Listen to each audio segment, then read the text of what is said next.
Welcome back to the Who Do You Like Here podcast. Joey C-Note, the kid.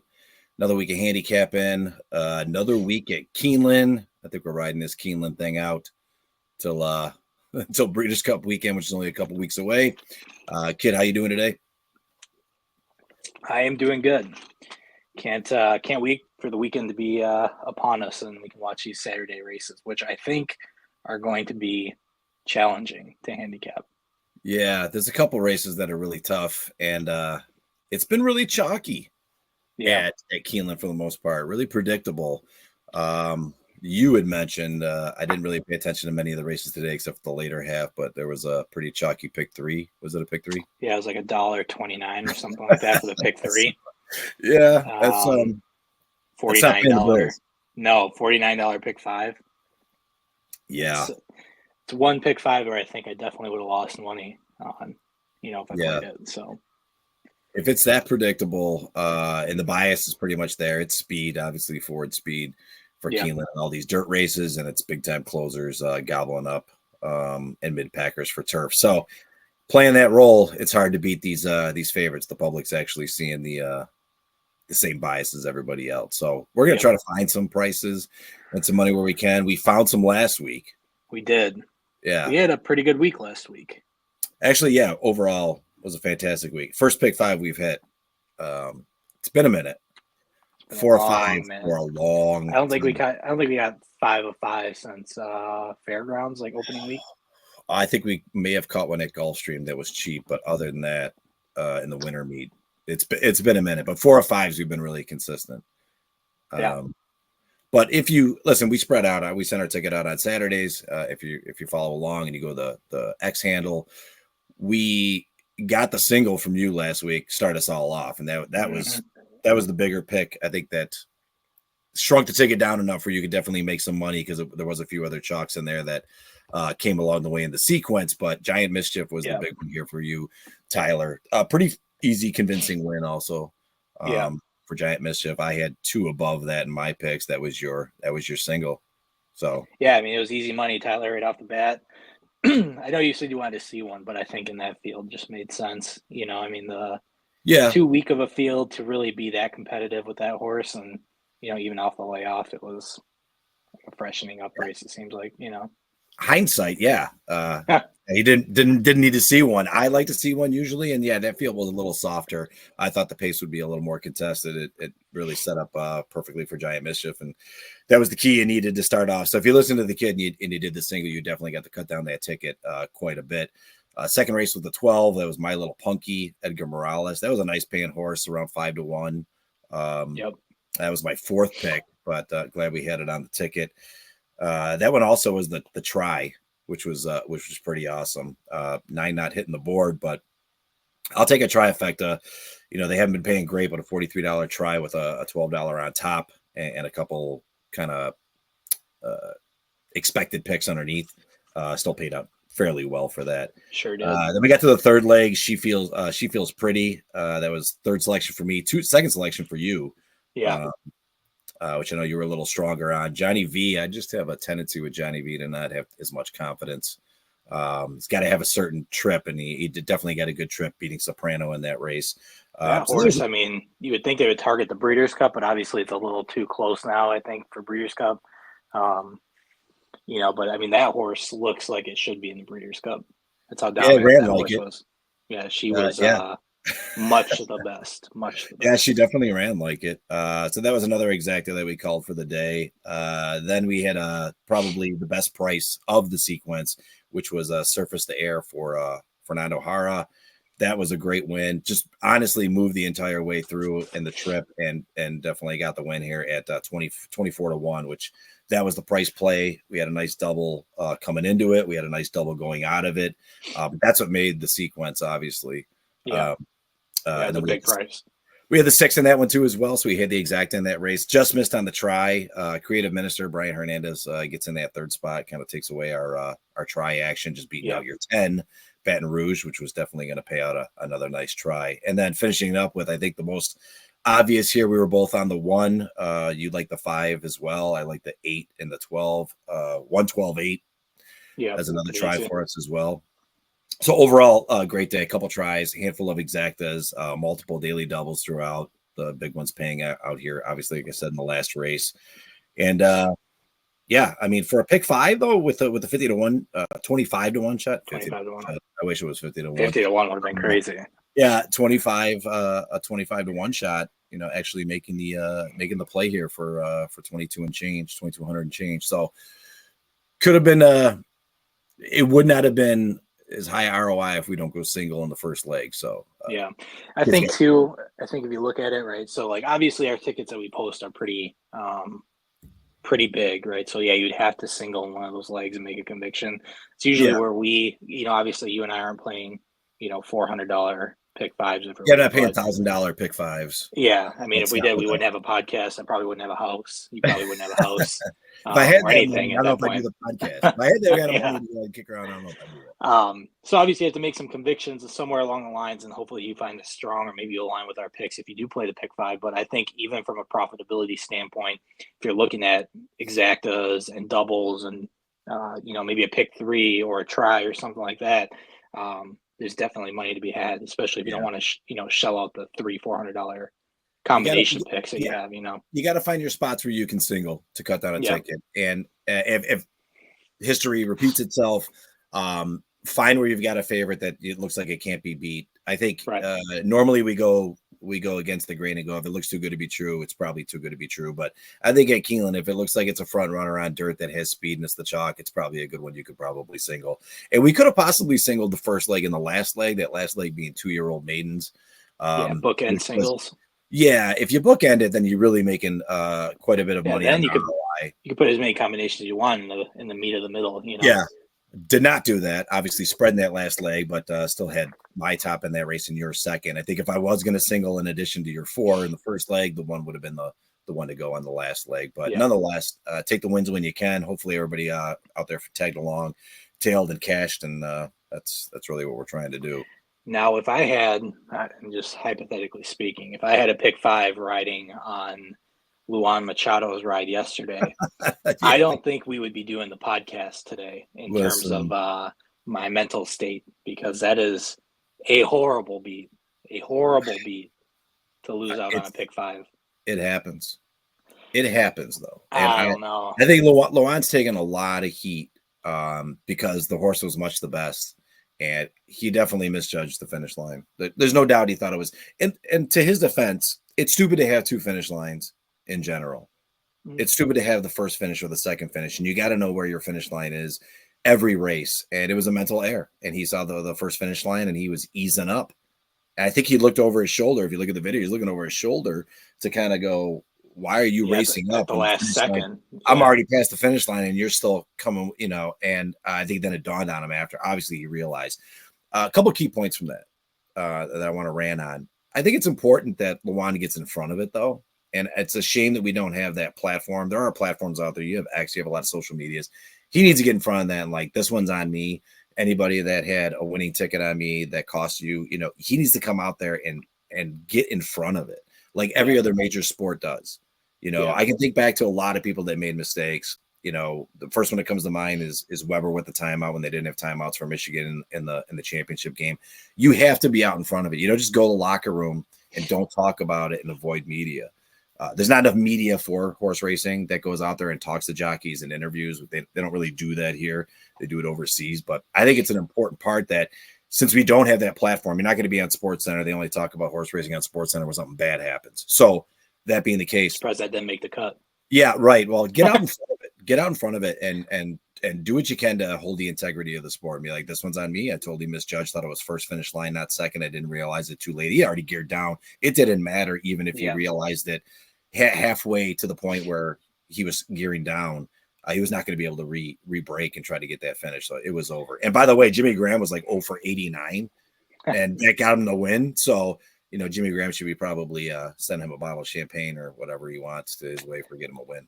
Yeah, I think there's a good opportunity there. Like you said, right? You have all these on-air personalities through like TVG, if you watch it, or FanDuel Racing, right? Like, I think there's a good opportunity there. Just like, maybe not in the heat of the moment, but maybe like as they're, at the day end, right after all racing's done, to just have like a a quick little interview, like, hey, what happened? Yeah. You know, be a good opportunity. Obviously, I'm sure the jockeys aren't super excited to talk about it, but at least I can just say, like, yeah, I messed up, or, you know, or whatever. I think It seems like it a would miss be there, you know. beneficial. It would be beneficial. I think in any race, not just this race where it's really Yeah. obvious that there was Yeah. something egregious that was going on in the race. But if you've got today, Joel Rosario had a 1-9 favorite. Gloria, was it Glorioso or Geopolitics today at Belmont at Aqueduct, and came in second. Like, and he went wide for some reason, went wide instead of slow fractions.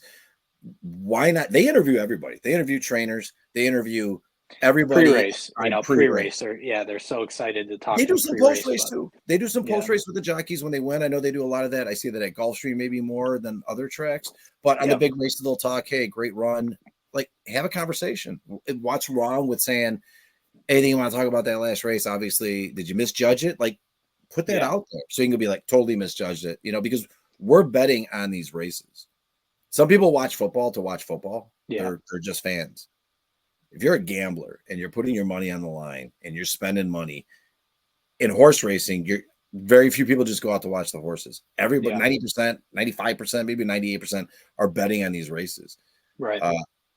You can't go up to Aaron Rodgers and complain to him about throwing an interception. You're not going to have you're right there to the jockey. The jockey, they try to make it very personable with the jockeys and the trainers and the fans. So if you're not getting in front of it, it really just throws a big black eye in addition to everything else that's going on in the industry. Agreed. So he's got to get in front of that.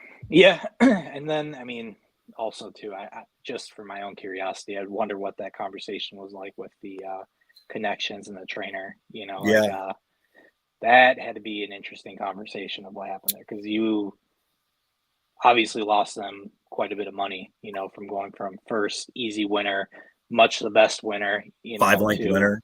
You're like, that's tough, you know. It's got to be, it's gonna be a battle, but you know, hopefully it's a live and learn situation for him. I don't think you'll see him do that again. You know, you'll probably see him ride through the wire, even if he's clear by 7 lengths next time. Luan's better and different. He's a great jockey. Yeah. He's a very strong up and coming. I like him too. I love him. He's been fantastic. He's cashed me a lot of tickets, more than he's lost me money, and he gives a fair ride every time. This was just an error. Yeah, it's a bad error in judgment. So, nonetheless, people are really all over it on social media. I probably seen at least 25, 30 different strands that were talking about it. Like I said, if I had money on it, I think I'd be singing a little bit of a different tune here, but because I didn't, I can sit there and look back and be like, yeah, that sucks, you know, and it is what it is. But if you're looking at a $5,000 payout for a pick 5, probably thinking I'll probably have the anger shark swimming in my head if that were me, you know. But if you needed a score in that Jets Buffalo game and he threw the interception, I mean, it's the same. It's the same thing in any sport, you know. It doesn't. If you're invested financially on it and you don't cash, you can find reasons to complain or blame players or in horse racing jockeys or whatever. It's easy to pass the blame, but when you're not invested, and you have no money on it, it's like easy to sit back and go, well, you made a mistake. Not if it cost you thousands of dollars. Yeah, it's a little different when you got money on the line, for sure. Yeah, but I've lost plenty of parlays on the last one I needed, and it didn't come in because, you know, they decided to take a knee instead of running it in or whatever. But my buddy, actually another bad beat story before we hop into the handicapping, but he had last what was it? Oh, in the Jets Buffalo game. So he had Josh Allen over on his yardage for rushing yards. So basically thought he was dead. Josh Allen runs for that first down, gets exactly what he needs. Then he takes 2 kneel downs, loses 2 yards. Yeah. Brutal beat. But that's tough. You know, I do they should that's been a topic of conversation. Mahomes a couple weeks ago had the same thing with the kneel down where he was trying to run time. So he went back like 6 yards and took a knee and then 4 yards. He lost like 10, 12 yards and 2 dead balls. They really got to change that rule. If you're going to promote gambling, dead ball spikes or knees have to be 0 yardage. It's like a dead play. They just they have to. Technically, it's not though. So technically it's not, because if he gets up and runs, it's an active play. I can tell you, Vegas isn't going to be making any, changes to their betting strategies or they're not looking to make it easier for gamblers. No, it sucks. No, they're probably dancing, doing backflips after those 2 kneel downs. So that's a bad beat. Depending on where the money swung, True. If there was more money on the under, your buddy just had the over. Yeah. True. I bet if everybody had the under, he probably would have rushed for another 5 yards or something. But yeah, it depends on the gambler too. If it was me, there's no way he would have thrown 2 incompletions or something, or handed it off to somebody else. It's usually how it goes. Mets, by the way, obviously getting destroyed on the losing games between me and you. Quick talk. Yep. Either we're losing 9-0, 8-0, or we're competitive. So hopefully, Game 4 here tonight, which is about to go off here in about an hour once we're done podcasting. Hopefully the Mets make an impact. We're going 2-2, one more game in Citi Field, and then back to LA to hopefully clean it up. But we'll see. Debate: if you had 100 pitches thrown at you from a professional pitcher, do you think you can hit one of them? Probably not. You don't think so? No, I can probably guarantee maybe a foul tip if I got lucky. I don't think so. I'm just being honest. So maybe in my prime, maybe I could hit 1, 2. I feel like I can get one. I feel like I get one out of 100 pitches. I had this debate on Twitter like a long time ago. I threw out a poll and it was like 60-40. And everybody was like, "Yeah." You talking contact, like base hit contact, or you just talking just making contact? Like you swing, you get, and if you make contact, you have to run it out to first. So everybody, they're playing you straight up. You have to get a base hit.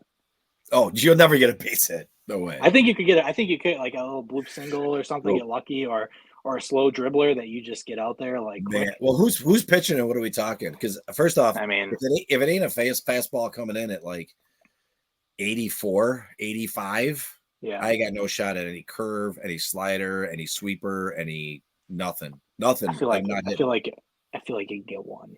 I probably go to the batting cages and go like 1 for 50 on the fast pitch. There's no way. I can guarantee you, I'm not that good. So I got no problem with that. I got no problem admitting that I would not do well in baseball. I'm probably delusional. I'm probably on the smaller end of people that think they could. But like I said, I think it was like 60-40 people said they probably could get a base hit. When you get 2 you never hit a home run in softball and you get 2 this year, that's why you're confident. You're confident right now. Yeah, you're in your groove. My confidence is soaring right now. So yeah, I should have had another one on Monday. But I had 2 guys in front of me that just couldn't move. Yeah, dead weight on the bags. Yeah. Like it was a stand-up double, and I probably could have got the third jogging. So yeah, but yeah, be that as it may. Get some speed demons in front of you to correct that. Cool. But we have an interesting pick 5 that we're going to go ahead and handicap. We're going to stay at Keeneland. Obviously, we're going to cover the late pick 5 here, which is races 6, 7, 8, 9, and 10. A wider range of races. We got some optional claimers, we got some allowance races, maiden, and we got a graded stakes race. So let's go ahead and get right into the cap. And you all set? I'm ready. All right. We'll start with the 6th race, which is a 6.5 furlongs. It's an optional claiming 80,000 condition, purse of 120,000 for 3-year-olds and upwards, which have never won 18,000 twice, other than maiden claiming starter or state bred allowance, or which have never won 3 races or a claiming price of 80,000.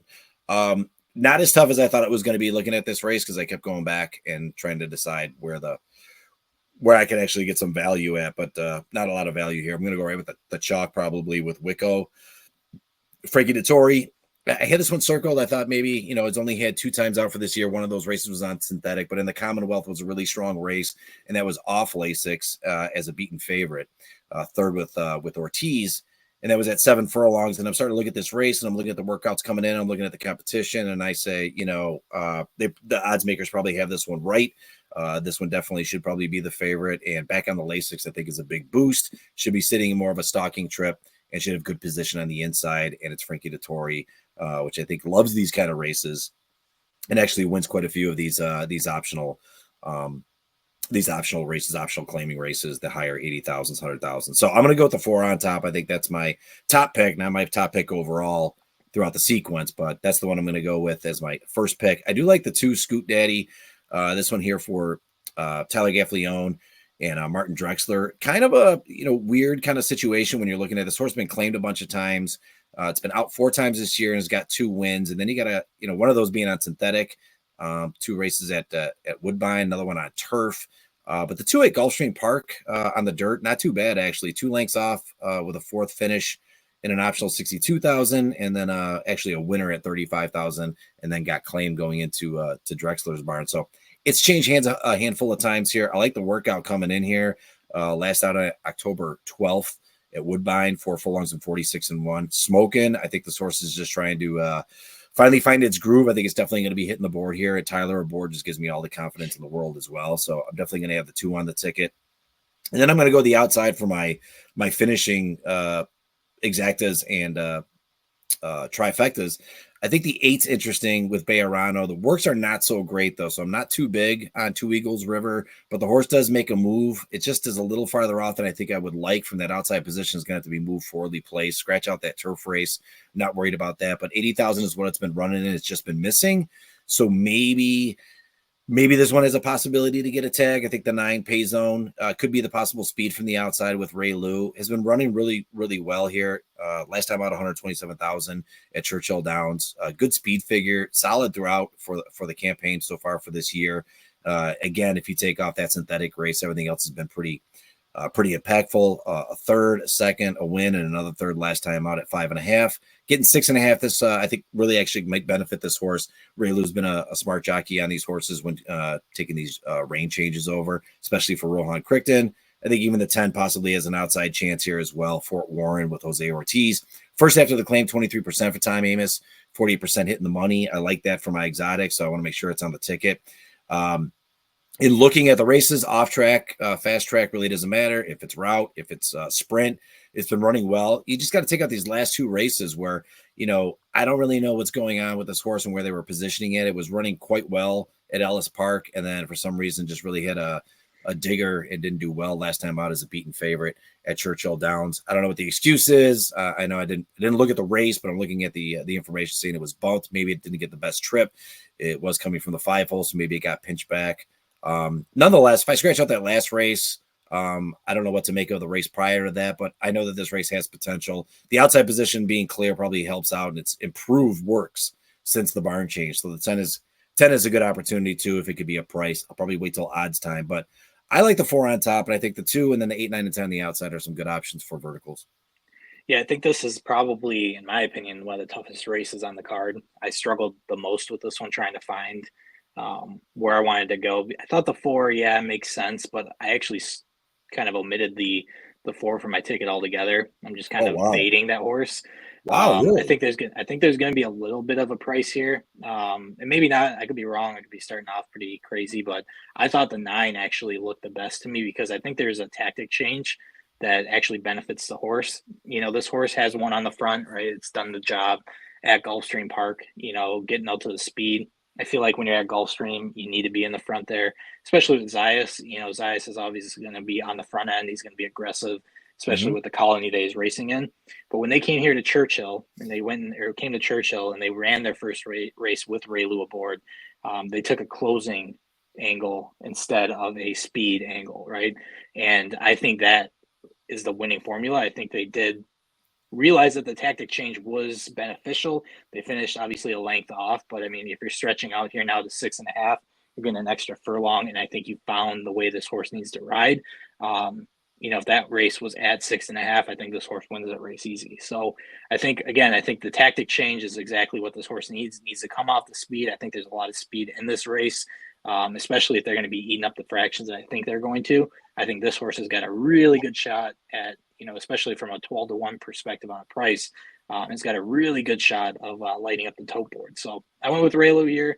Hopefully the tactic is definitely the change they need to make, and that's what's going to bode well for them on Saturday. I thought the 1 was interesting underneath. If you look at it, obviously this horse, it's got to go to the front. It's got to be a speed horse, right? Irad's going to get aggressive. It's a savvy horse. They're going to try to push the fractions a little bit. I think here it's a step up, which I don't like that much, but that's why I liked it underneath. I think, again, this horse does its best work on the front end. They tried to I don't think they necessarily tried to stay off the pace in the last race with Dylan Davis at Saratoga, but it was just flat when it wasn't in the front. So I think it has to be in the front to be effective. So I think they're going to go. I think the 2, like you said, Scoot Daddy, amazing works. I mean, 46-1 and 4 furlongs, best of 70 horses that worked that day in October 12th. And if you look at prior workouts, 47, 46, is right around that realm. So obviously this horse has got the turn of foot that you're going to see. Last time out, they took a stalking, trip on the all weather and obviously was able to pull away and win by a length. But I think they're going to be a little bit closer to the front as well. So I think there's going to be a lot of speed ahead. And then the other horse that I thought was very interesting here at 10-1 is the 5 Time for Truth with Ron Moquette and Julian Leperoux. The one thing I kept looking back is that Arkansas Derby, right? So this is an Arkansas Derby horse that obviously did not do what they thought they were going to do when they actually showed up to the race, right? But sat mid-pack, really close to the front, but faded late. So I think obviously if you're going to run in that type of class and you're going to have that kind of horse underneath you, there's obviously some ability there that I think might be an oversight in this field. So I like what they're doing there. Obviously, I think this is kind of more their speed. Like I said, the ability is definitely there. I mean, it was 2 for 3 going into the Arkansas Derby, and then kind of went on a losing streak. So I think they're trying to get back in the winning ways. I think again they're going to just make a splash here. I think the distance is definitely beneficial for this horse as well. I think they're going to sit a little off as well, coming a little bit late. So yeah, that's where I went. I went 9 with the 1, 2, 5 in this race. Yeah, interesting. You go 4 deep. Typically, you're not a 4 deep. Usually in any league of the 5. 2 things. I want to talk about that 5 since the last one you talked about, Time for Truth. When you look at the Arkansas Derby, they put this horse in obviously after winning an optional, claiming 75,000 and being second in the non-graded stakes race and winning on debut. So it made sense on where they were going with this horse. Arkansas Derby wasn't good enough to be even competing there, broke well, but then just kind of fell off. And the odds reflected that it really didn't have the best opportunity against Muth and Just Steel and some of the other ones. Mystic Dan. Yeah. Right.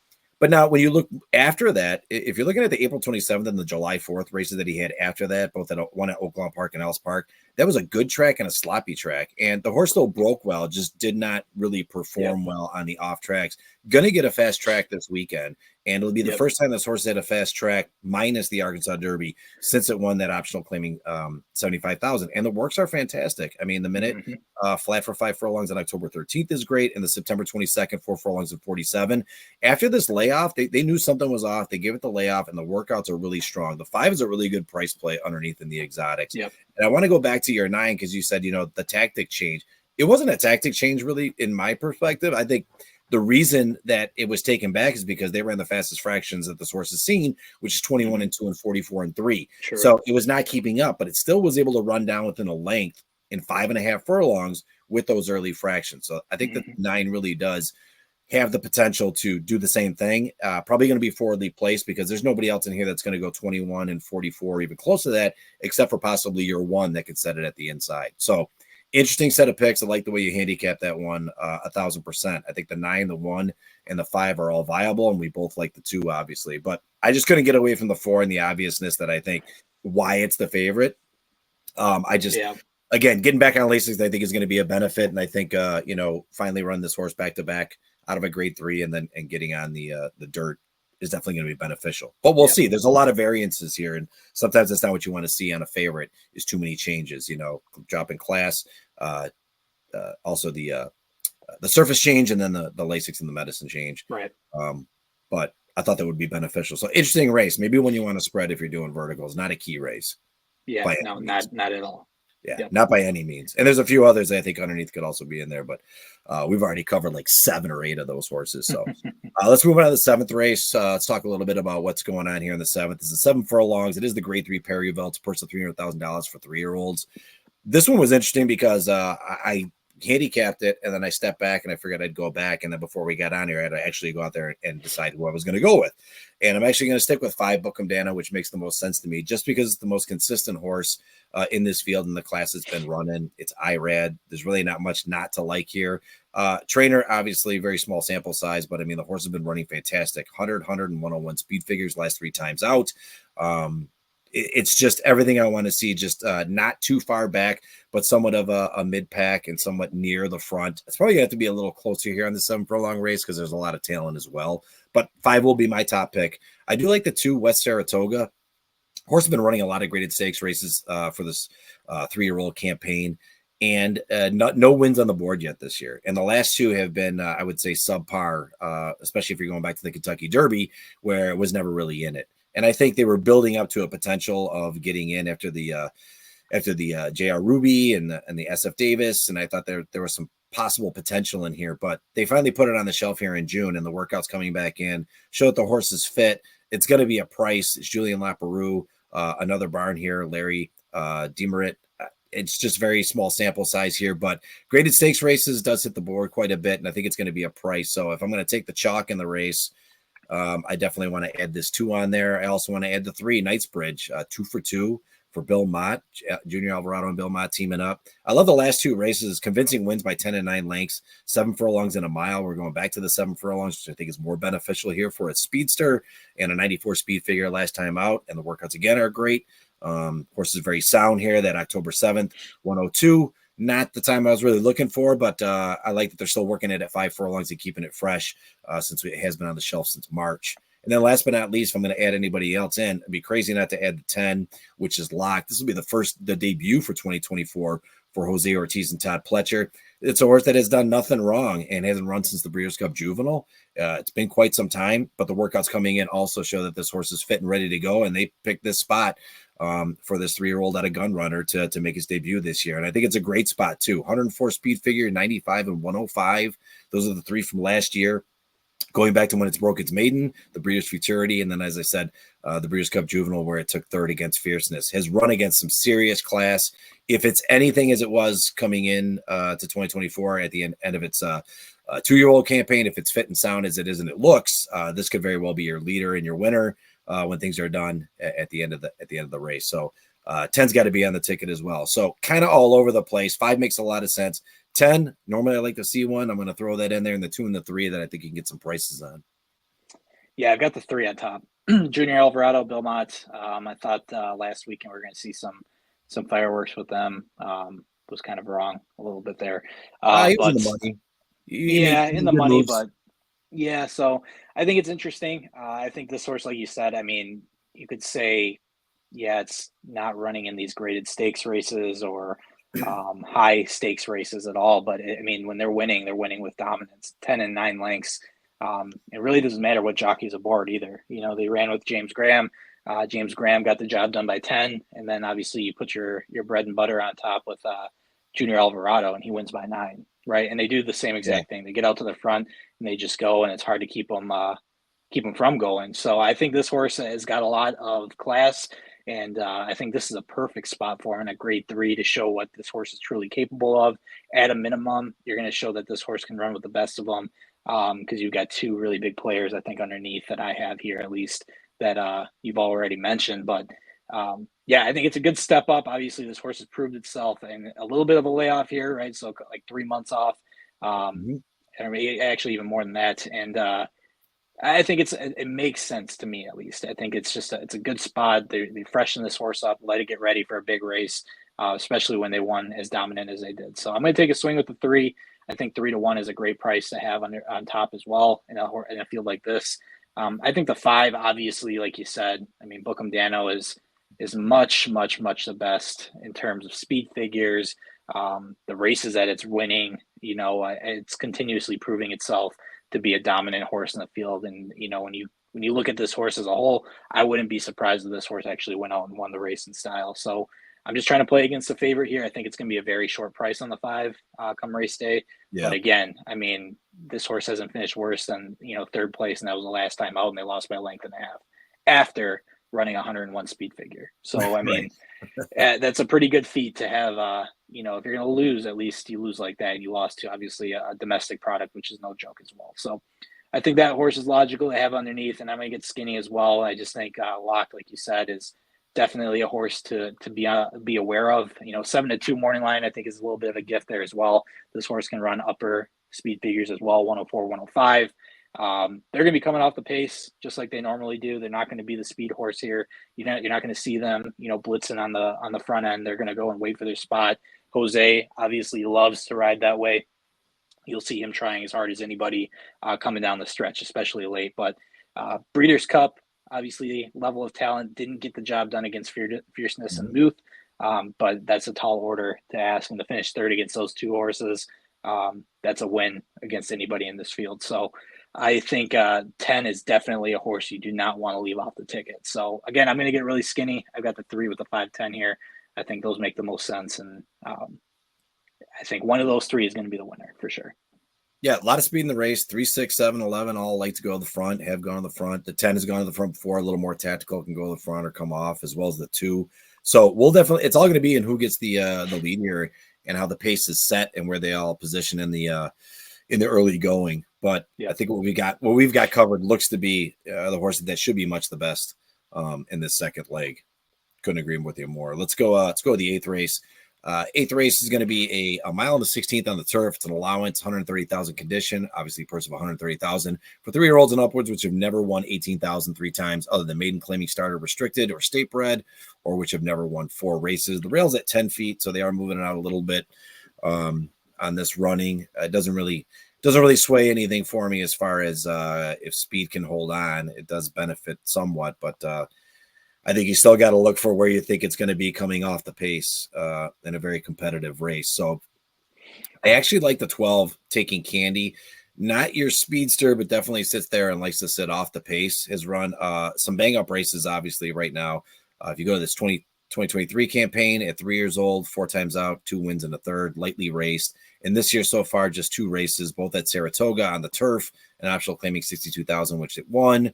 And then a non-graded stakes race for 150,000 that it just missed last time out at Saratoga. So, like I said, lightly raced. The workouts are average. Just kind of, it never really does a lot in the mornings, anyways. But a few times it's had better workouts. But pretty much it's just doing standard quo as it's coming in. I like the outside position. I think Sherry DeVoe is starting to get her barn in gear. Kind of quiet start for Sherry. What I imagined coming into Keeneland, I thought it would be. She'll be winning more races, but she does have 4 wins on 10 attempts. I just figured I think I'm picking her on the ones that she doesn't hit. So I'm taking her this race, so maybe she won't hit. So 12 is going to be my top pick in this race. I think it's much the best. I do like the 3 also, Irish Aces. Hard to get away from Tyler and Brandon Walsh in any race, let alone one where they have one that consistently likes to be up near the front and definitely move late. And that's what I think you want to do, obviously, on the turf.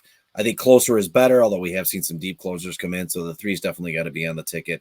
The 7 is another one I want to keep on. Miranda Wrights. You're going to get a price on this one with IRAD. You got IRAD. I think the morning line was 15-1. And the last 2 races have not been anything really great at all.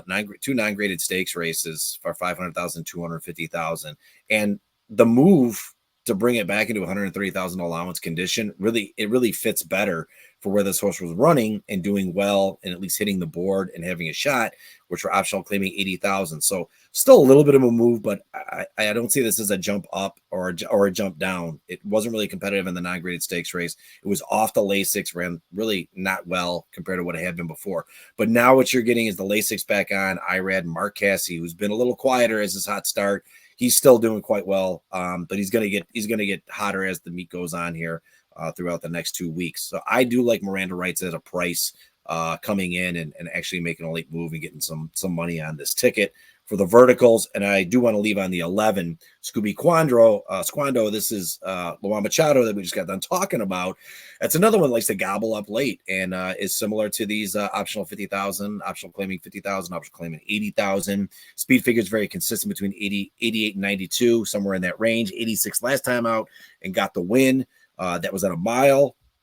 So we are going the additional 16th, but it's been competitive in these distance races and has raced many of these other horses quite a bit as well. So I am looking for a price. It's got 1 workout since that was on the turf at 104. Nothing great other than an easy breeze for 5 furlongs. So it really wasn't setting anything here, but Ben Colbrook really doesn't put his horses on blistering kind of workouts. If you do see a bullet workout like you got on August 25th, I would definitely want to bet Ben Colebrook's horse, and you should have because it won that race pretty convincingly at 6-1. So an easier workout coming into this field, but I still think it has a great opportunity to hit the board late. So my top pick is going to be the 12, and I'm going to put these unders to kind of hopefully cash a bigger exacta or trifecta with the 3, 7, 11. We have one horse kind of aligned. That's it. So this is it's tough race. It is a very tough race. I have the 1 on top, Peros. I'm not mad Mike at that. Maker and Sayas. I think last time out, it was 60K, 62K open company. little bit different than the field you're running in here today. But I'm looking for a horse that can close, and this horse definitely fits the bill. Last time out with Irad, this horse was 9 lengths off, so way back, way downtown on the turf. Was able to close and win the race. I think that's what's going to happen here. I'm looking at a closing angle on the turf at 1.16 miles. Obviously, it's shown it can go the 2 turns with no issue. It's won 3 of the last 3 for 3 in the last 3 races, but it has really had some success on the outer turfs there. So I like what I'm seeing there from this horse. Constantly improving too in those 3 races on the turf. We're an 89, then a 90, and a 97 speed figure, right? So Mike Maker's got something there. I think that Saya's being as aggressive that he is, he knows where he has to put this horse and he knows when to pull the trigger. And I think they're going to have a good shot closing down the stretch. Workouts look pretty good. And again, the only thing that would make me feel a little bit better is that this horse is running against maybe a little bit of a better class as of late. But yeah, this makes the most sense, right? A logical step up, right? It can jump up to the allowance race, seeing that it's been in the open company field and just take a little bit of a bigger stab. So make a little bit more money for the horse. So I like the 1 here in this spot. I think the 3 makes a lot of sense. Like you said, it's hard to go against Brendan Walsh and Tyler when they team up, especially the way this horse looks. In the 500K Tapit Stakes, at Kentucky Downs, this horse definitely showed what it was made of. It sat stalking, and at Kentucky Downs, I feel like you want to be a horse that's closing late, not sitting towards the front, not holding such on a to the long pace. stretch. Yeah, and they were able to just sit there, sit pat, and then pull away, and they got their head down first. So I like what I saw there. They went to the grade 3. Obviously, was a little bit outclassed in that race, but again, you're getting Tyler at Keeneland. I don't see anything or any reason why, especially dropping down in class, why this horse won't be competitive here. And then the other one that I took a really long look at and I like a lot and I wanted to put at top, but then second guess, I guess, a little bit is this 8. I think this I 8. knew you were going to say the 8. Very interesting when you're going from a horse that typically doesn't run on turf, right? They've been to Keeneland once before, but they've never ridden over the turf at Keeneland. They were ridden on the dirt for a good chunk of this horse's career. So they started the first 2 races on turf at 7.5 at Canterbury. Did not look good, did not run well, did not know what they had. They tried the dirt. Dirt really wasn't working out well. Did win a couple of races or broke their maiden, but they said, let's try the turf one more time. And when they tried the turf one more time after the layoff, this horse has gotten the job done 3 times right in a row. One of those races ran its best speed figure on July 13th this year in an allowance 30K, ran a 91 speed figure, went right to the front and did not look back, ran some crazy speed figures too, 22 and 1, 46 and 2, 109 and 3, and then obviously finished out with a 134. But for trying the turf the second time after you figured out maybe the dirt isn't what this horse needs, to try the turf and have the success they did, especially in this field, I think has definitely got a shot. I don't see a ton of speed in this race either that's going to compete with that. So if they get an easy trip, and they get on the front end and they don't look back, they might be tough to beat. So I wanted to cover my bases on both sides. That's why I have the 8 underneath. But at a price play at 12-1, I'll definitely throw that on my ticket as well. So a little skinny, but one with the 3-8 again, probably taking off the favorite in this race as well. The 8 is interesting. As a 2-year-old, hit a win and a third, in 2 races, and then as a 3-year-old, just I would say it's an absolutely horrible campaign as a 3-year-old. It really struggled to get anything going or anything moving, and no excuses, I think, other than just bad placements on where it was. Now we are talking about a horse that's not running at a major track, Canterbury. No disrespect to there or Fairgrounds when it came out from this year. Back in January and February, it had some better races. It was running on the dirt, but it still wasn't. It wasn't anything to really, they're running in claimers too, right? They're running 5,000 claimers, 5,000 winning claimers, those races. Now winners at 2. You're just trying to those get are some races you should win. Right, you should be winning dominantly after the campaign ahead, previously, and then coming into this year, after the Fairgrounds, and then deciding to go, well, shit, let's go ahead and give it the turf. That was the light switch, it looks like, that went on. Now I'm going to say that the class that it's going up against, I couldn't really tell you if who it's beating. It should definitely win. The odds show that every week it runs, it's the odds-on favorite, and it should be winning those races, and it is. How it transitions over to Keeneland and going a little longer distance, don't think that's going to be a problem. But it's one I left off that I knew that was going to pique your curiosity. So I didn't know for sure if you were actually going to put that on your ticket. But I'm glad you did, because now we include that one in the pick 5. So yeah, I think it's interesting, right? I mean, this horse is very consistent in those last 3 races, right? I mean, on the turf, right? So I think it's interesting they made the jump from dirt to turf, right? After claiming races on the dirt. So it's kind of like I don't know how to explain it, right? You're running on the dirt. You don't really have the success that you wanted early. You're like, okay, let's run these low level clamber races on the dirt. Fine. You should be blowing away the field. They blew away the field in one race at Fairgrounds. But other than that, it was really kind of bland, very vanilla races. And then, they go to the turf and they say, let's try turf out again. And then it's completely dominant, right? So, and they're taking steps up. They went from claiming to an allowance to an open company race and got the job done each of the 3 times. Yeah, maybe the class isn't the best, and I think it's also interesting to note that they're running off the Lasix too, in those 3 races. So this horse is obviously, they found something there. I think it's very interesting. Do I think it's going to hold on down the stretch? I don't know, but again, not a ton of speed that I see in this race that's going to go out there and try to blaze like they're going to. So if they nurse the speed the right way, if James Graham nurses it the right way, I think there may be something there, but at a minimum, I think they'll at least be able to hold on to some of the place or show money there. Yeah, and it bodes well for your one, by the way. Your one's been running. Your one's been running down these 24 and soft fractions, 24 and 48, 24 and 48, 23 and 48. Yeah. It hasn't run down to 22 and 45 or a 22 and 46 since May of last year. Honestly, since it's had to fight down those fractions, but if that's going to be the case, and your one has the ability and is in the form to be able to do that, then it really does boost well for the one if you're going to get that kind of early fractions from the 8. But we're going to see how the pace sets out, and obviously the 8's going to be your speed, and that's going to be the one's going to be out there. We'll see what Jimmy Graham sets out there. He's smart. He's made a lot of money with him on the front with a few horses like 2 Emmys. I remember that one specifically. But I mean, if you can go out there and just coast a little bit and not push as hard, you should have a lot coming home. And she get a decent place. So I agree. I like that you got the 8 on the ticket, because I had it written to the side to talk about if you didn't pick it. So we covered that base. Let's go to the 9th race. 9th race is 7 furlongs. It's a grade 2 Ravens run. It's for a purse of $350,000 for fillies 3 years old.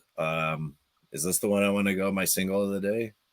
I really do, but I'm probably going to save my single for the last race in the maiden race, which is kind of crazy. So, but I'll give you my top pick here. Emery, the 5, your chalk, Tyler Gaffleone, Brad Cox. Listen, they don't team up that often. I mean, they've got 8 times together, 13% win, 25% hitting the board. And this is one I think they could actually go out there and when we're talking about running on the dirt in these sprint races, you got to be forwardly placed, and that's what this horse does. Breaks well every time. In the non-graded stakes race is probably its worst break, sat off and still won that race, albeit a field of 5. It really hasn't had a large field to beat. It's beat 6, 5, 6, 5, 4. We're not talking horses of 10 and 12 fields, but the way it's doing it, whether it's an on track or an off track, whether it's a grade 1 or a grade 2 or a grade 3 or not graded, it still runs its race every time. So I'm just looking for a consistent race here from the same kind of effort. So the 5 makes sense to at least have on the ticket. Maybe not the top pick, but I'm going to put them on top. I do like the 10 Hull and Ice, beaten favorite last time out in the CT Oaks for that was the Charlestown Oaks, a grade 2 race, 7 furlongs. Shipped it from Gulfstream Park prior to that, and it was running really pretty strong against a couple of horses that are also in this race here. Last time out, just didn't have anything, didn't make a lot of sense in running it in the grade 2 at that time. But I think where they moved it to and how it was running prior to that made a lot of sense of putting it in. It just kind of, that's when you got to scratch out. You got to feel it's got to get back to those races, the non-graded stakes races at Gulfstream Park condition, which I think it is. I think the condition and the setup works a little better here. And I do like Loa Machado. Again, I'm going to take him. Saffy's always sneaky in these races. If you're going to get him at a big price, that's a combination I like to have somewhere in the mix here. A good jockey that tries every time with a guy that has horses that sneakily tend to hit the board and win races like this when you don't expect it. So makes a lot of sense for me in the exotics here underneath. I do like the 1 Fibber, Bejarano Hartman. I love that combination. They've been running really, really well when they team up. A lot of combinations for them too. I usually cash a lot of tickets with these guys, and it's been a little minimal, but we've been getting a lot of seconds with this combination. And I think this is another one that sets up well when you're looking at 7 furlongs. I think that's the distance you want to go with this horse. I wouldn't go going shorter is a little questionable. I like the 7 furlongs, actually. I think the Dogwood was a good example on that. Second in that race by 5 lengths to another horse in here, My Main Squeeze. But I think the race was run overall well. It was forwardly placed, angled out, rallied, and then just didn't have enough in the tank to go ahead and finish the job. But you're getting Bejarano on here, so it's a little bit of a jockey upgrade in my opinion. And the workouts have been just lights out. Going into that race at a 36, so they were trying to make sure it was breaking well, which it did. And then going into this race, they got a 5 furlong at 59-4, get some wind in it. And I think that breeze actually sold me that this horse is probably going to improve off that last race in that 86 speed figure. I'll throw the 3 in there as my lace one, which is the one I just talked about, My Main Squeeze, which is the horse that beat the 1. And again, this is another horseman running a lot of grade stakes races, grade 2s, grade 1s, and grade 3s, and there every time, very consistent. Another horse that's going to be a little more sitting back in the pack and trying to make a later move. I'd like it to be a little closer so I could see them, trying to be a little more with the inside post position, just trying to sit that stalking trip inside and then getting that rail open for Louis to go ahead and make his move for Mike Maker somewhere near the top of the stretch and then taking the lead. So that's my combination. I like the 5. I think the 10's a good price. The 3 and the 1, especially another one being another price play, they make a lot of sense. So 5, 10, 3, 1. Yeah, I've got the 5 as well. I think, there's a little bit of a trend here if you look, right? So anytime this horse makes a step up to a grade 1, that's when they lose. But if they go to a grade 3, they have an ungraded stakes race. I think if they just drop down to a grade 2, I think you're going to see a little bit more success there. I think the grade 1, unfortunately, is just too much for this horse, and they're going up against some decent competition, but they just, when the lights are brightest, they just end up kind of faltering a little bit there. Yeah. So, that was a good race. It was a great race. And Candy DB's Dream, Alley's Beach, and still was the favorite in that race. Yeah, exactly. Right? In tough competition. Didn't run the best race in a grade 1, but still, that's a strong competition to run a second against. Very much so. And that's why I think in this class, in this field, you get some of the same players from that race, or at least a couple.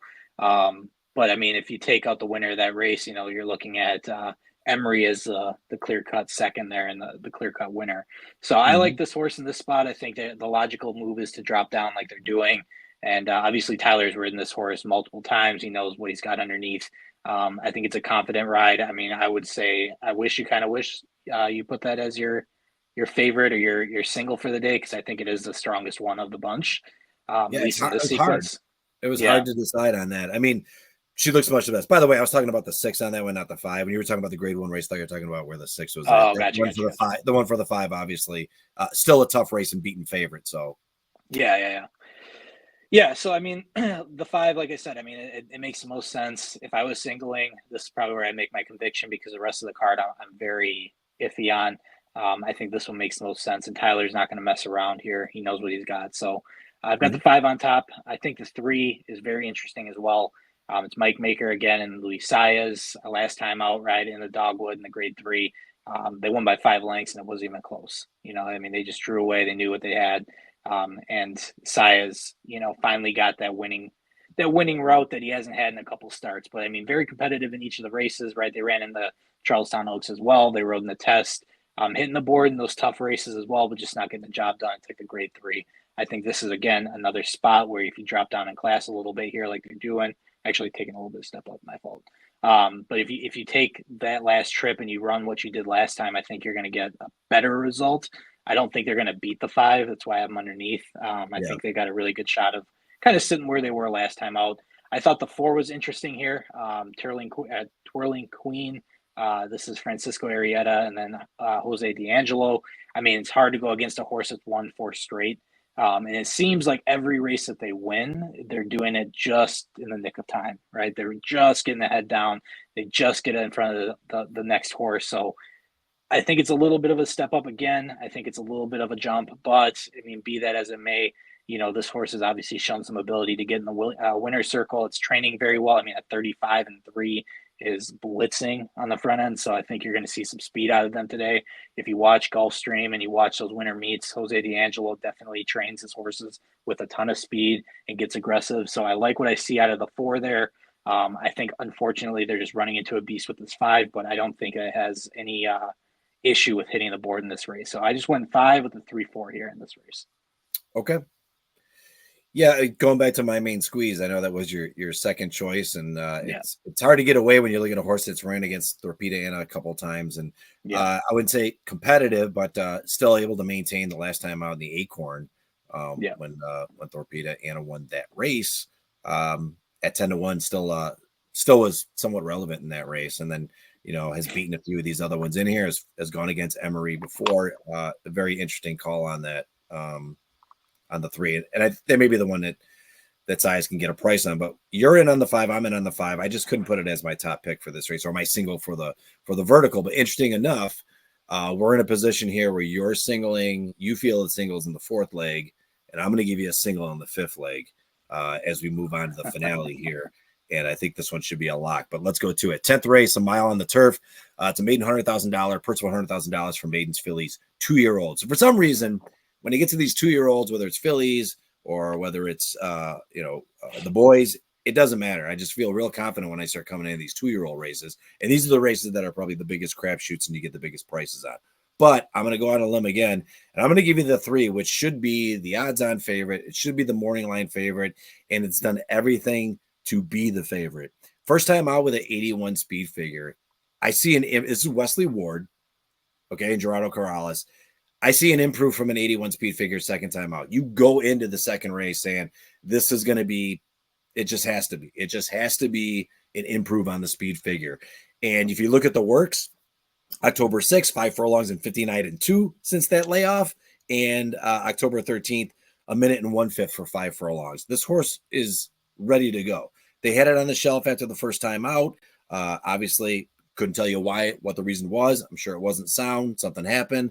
But the workouts are telling me this horse is right back where it was prior to going into its debut on July 21st. And that being the case, that's going to be my single. There's nothing in this race that looks to even come close. If this horse even just ran an even race in the speed figure of 81, I don't think there's anyone that would get that if they won this race and the 3 was scratched. Best figure probably getting out of here is maybe high 70s.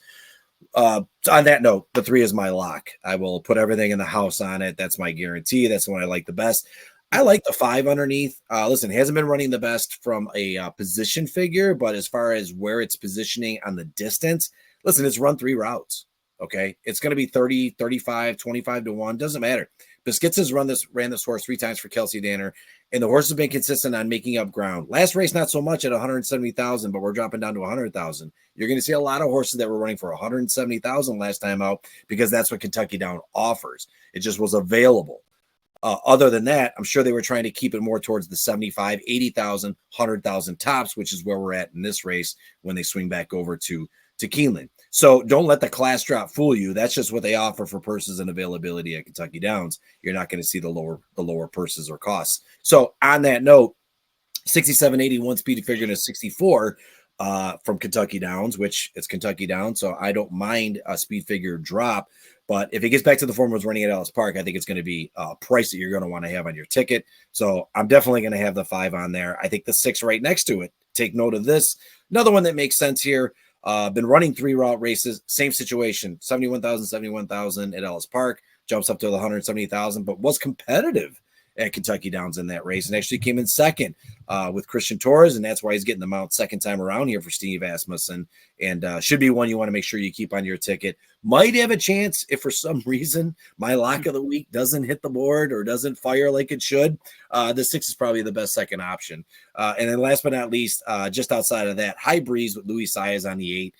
With Graham Motion, just a horse that ran really fantastic closing in a sprint at 5.5 furlongs, got a terrible start, pinched back, was 14 lengths back on the turn, and actually made up a lot of distance coming in. And that was with Ruiz. You're getting Saez here, a horse, one of the jockeys that are best at getting a horse out the gate. I would expect a better showing, not only from this horse out the gate, but where it's going to finish here and running a route distance for the first time.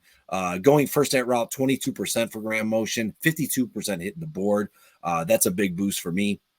And then the workouts, of course, especially October 4th, 4 furlongs, 49, not great or fantastic, but it was the best of that day. And then a nice 102 easy breeze. So at 12 to 1, it's probably going to hit the board. It's going to improve over the first time out that it had in September 13th at a 71 speed figure. So an improvement on that puts it right where the 6 is at, right where that 5 has been before, and where I expect the 3 to be as well. So 3 is going to be on top. put that 6 in the second position, maybe put the all button in the third, but the 5 and the 8 look good too.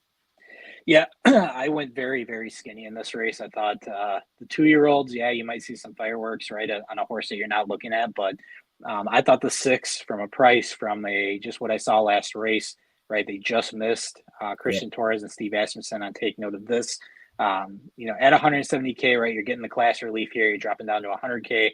Like you mentioned, obviously that's what they offered for the race. But, I mean, very competitive and darn near won the race, So, I mean, I think from a logical standpoint, they found what they needed there, and they almost got the job done. So I like what they saw last time out. I like they're going back to Christian Torres here. I like that he's getting the mount back, and I think they got a really good shot at winning.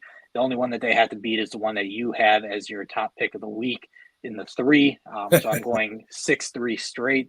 I think from a speed perspective, this is going to be the horse to beat. I think that they got away with I'd say softer fractions, at the beginning of the race. I don't necessarily think they're going to get that softer fractions in a race like this. Maybe they will. And if they do, this horse is also going to be very difficult to beat on the front end. Johnny V just got caught last time, and that sometimes that happens. But Wesley Ward doesn't mess around when he gets to Kentucky, especially when he gets to Keeneland. So, I think this horse has a really, really legit shot at winning the race. But again, I'm going to go with a little bit of a better price and, in my opinion, same shot at winning, especially with the drop down in class. So I went 6-3 straight. I did not want to get fancy or get crazy here in this leg. Yeah, I think you got a great opportunity on these these horizontal plays. I think there's a great opportunity if you can key the last 2 spots. If you go 5-3 or 5-6, which I wouldn't be mad at the 6, but I really love the 3. If you went, spread in that first leg, spread as far as you can, hit the all button if you can in that first leg. Which leg has Bookham Dano? Is that the second or the third? It's the second leg, I believe. Yeah, I think the leg with Bookham Dano, you might be able to